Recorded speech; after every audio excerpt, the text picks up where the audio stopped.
A group of striking workers take a moment to pray outside a Ford factory in Wayne, Michigan. Amen.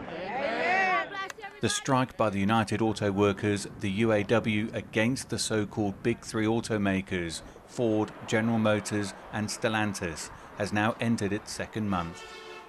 Experts calculate that the strike has already cost the auto industry more than $7 billion. And it's not just the automakers that are affected. The ripple-down economic impact on parts suppliers, especially smaller operations, are also feeling the repercussions of the strike. Already vulnerable after the impacts of the COVID-19 pandemic, experts fear some could be forced out of business altogether. We have to look at the supplier loss. And there are many suppliers who rely on manufacturers to perform day in, day out. It happened during the COVID-19 pandemic. We noted that suppliers, especially tier 2 and tier 3, they become endangered because obviously they may not have deep pockets to fall back on. This week, the automakers and union leaders continue to spar publicly. Ford Executive Chair Bill Ford warned that the strike threatens the future livelihood of the company as well as the American automotive industry.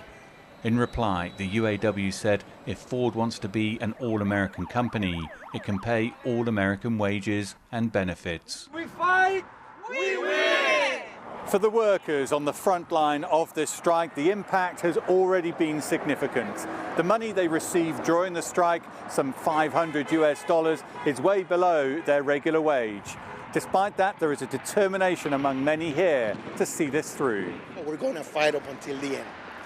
Everything from the top leadership at the local, at the region, at the international level, they're all willing to fight. Well, guess what? We are going to follow. Now is the time. It ends with us being able to have a decent way of living.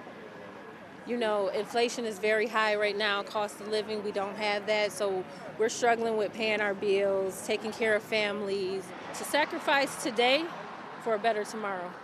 Despite the tensions, talks are ongoing, and there is hope on both sides that a deal can be reached sooner rather than later. In the meantime, workers here are bracing themselves for the long haul. Dan Willliams, CGTN, Wayne, Michigan.